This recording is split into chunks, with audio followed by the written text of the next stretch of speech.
Hola a todos, mi nombre es Guadalupe de la Paz Ortiz Fructuoso y el día de hoy voy a dar una pequeña exposición sobre el modelo neoliberal y la globalización económica. Iniciemos por el modelo neoliberal o neoliberalismo. El modelo neoliberal es un modelo económico cuyo principal exponente fue el economista norteamericano Milton Friedman. Después de la depresión de 1929, se planteaba que se necesitaba regulaciones en el mercado para evitar más la crisis. Por ello, un sector de la población creció de manera significativa, lo que implicaba la intervención del Estado en la economía. Esto hizo que Friedman se lanzara en contra de ella y defendiera un retorno a los principios del mercado libre, en donde la competencia sería el máximo motor para el crecimiento económico. Pero había dos ideas opuestas sobre cómo fomentar el crecimiento económico. La primera sostenía que la importancia central era desarrollar proyectos que estos fueran dirigidos por el Estado. Y la segunda sostenía que esos proyectos no debían venir de crecimiento gubernamental, o sea, que los gobiernos se metieran entre ellos, o que no tuviera nada que ver con acciones gubernamentales, ya que los grandes proyectos implicaban expansión y contracción a la oferta monetaria y después se convertía en inflación, inestabilidad e impedía el crecimiento económico. Así que Friedman propuso una teoría que defendía que la economía no crecería de manera estable, sin que hubiera una alza generalizada de precios y un aumento en la monetaria de forma moderada y constante. Por lo que el crecimiento económico durante el neoliberalismo o este modelo era prácticamente el aumento leve y constante de los precios, competencia entre sectores que aceleraban las transacciones y generaban un progreso económico o un crecimiento económico. Por lo que los privilegiados eran las empresas privadas que buscaban solo su ganancia y competencia entre ellos, y esto hacía que las actividades económicas incrementaran. Este modelo prácticamente retomó los principios del liberalismo, por lo que esa misma razón se le conoció como neoliberalismo debido al liberalismo. En este enfoque, las medidas reguladoras del mercado eran prácticamente factores de distorsión que evitaban la libre competencia, por lo que ahora con este nuevo modelo se pedía la desaparición de esos factores para que hubiese un libre comercio y hubiera competencia de bienes y servicios, siendo así que este se convertiría en la nueva función del libre mercado. En cambio, en los gastos de la administración del gobierno, el neoliberalismo proponía un riguroso control en el presupuesto, es decir, que prácticamente el Estado tuviese menos trabajadores o burócratas y con ellos se trabajara de forma eficiente, con salarios ordinarios, y así fuera una carga menor para el Estado, para la economía, y se tuviesen menos impuestos. En cambio, en los gastos de la administración del gobierno, el neoliberalismo proponía un riguroso control en el presupuesto, es decir, que prácticamente el Estado tuviese menos trabajadores o burócratas y con ellos se trabajara de forma eficiente, con salarios ordinarios, y así fuera una carga menor para el Estado, para la economía, y se tuviesen menos impuestos. El neoliberalismo aplica los resultados negativos de otros modelos a las distorsiones de la economía, promueve su eliminación y reclama el juego del libre mercado, o sea, el libre juego del mercado, a lo que prácticamente nos quiere decir que a la formación de riquezas.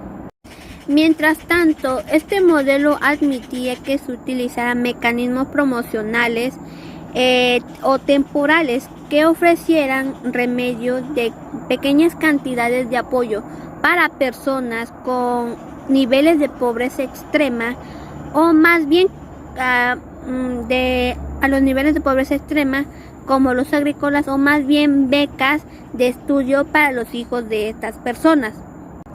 En nuestro país la economía estuvo dirigido por el Estado, que se creía correcto y regulador en los desequilibrios de la libre competencia. Y con la llegada de este nuevo modelo dio un giro inesperado. Como sabemos, así con la impresión del porfiriato, que dejó en pobreza extrema a varios sectores de la población, la Constitución de 1917 puso bases para que se hubiera un orden y esto sanara ese oscuro pasado, y que esto dio a un regulador del capitalismo en que todas las riquezas se distribuían de manera iguales.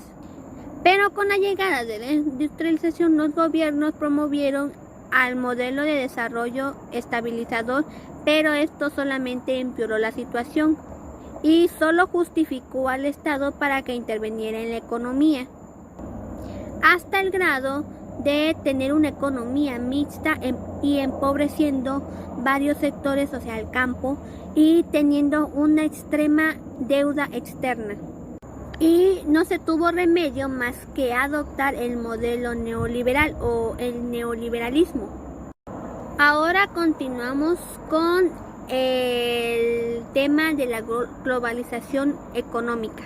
La globalización económica, la cual nos dice que es prácticamente nos da a entender que es una tendencia actualizada que se registra en los mercados y las empresas que conforman para extender su campo de actividades de manera dimensional, planetaria o global, como nos los indica el nombre. Esto nos da a entender. Es un sistema económico en el cual no existen barreras nacionales. En este nuevo modelo económico, las variaciones influyen mucho en sus elementos, en distinto grado, ya sea en distinto grado o en conjunto. Por lo tanto, sucesos de un país pueden llegar a extenderse e incluso afectar el sistema en conjunto. Esto quiere decir que las decisiones monetarias o el descenso abrupto puede perjudicar a otros países. La crisis económica abarca tanto a los socios como al mercado en general. Por ejemplo, en la crisis que hubo en Estados Unidos, que provocó depresión económica y un problema a escala internacional y mundial. Por lo tanto, un fenómeno que se dé en cierto país puede llegar a expandirse hasta llegar al grado de ser un efecto de manera global. Actualmente, la globalización subordina a su dinámica estructural a los acontecimientos y relaciones que ocurren en el planeta. Por lo tanto, la globalización puede entenderse como una transformación constante de las relaciones económicas mundiales y el éxito que se tiene a esta expansión. Por ello, también trae consecuencias, ya que la globalización se concentra en decisiones económicas mundiales de grandes capitales, como lo son la mayoría de los países primermundistas. La globalización, a pesar de ser tendencia y de tratar de disminuir las desigualdades, existe una gran desventaja para los países subdesarrollados que se han incorporado en los mercados internacionales, lo que provoca que en los mercados internacionales la competencia esté a favor de los países más desarrollados y con grandes capitales.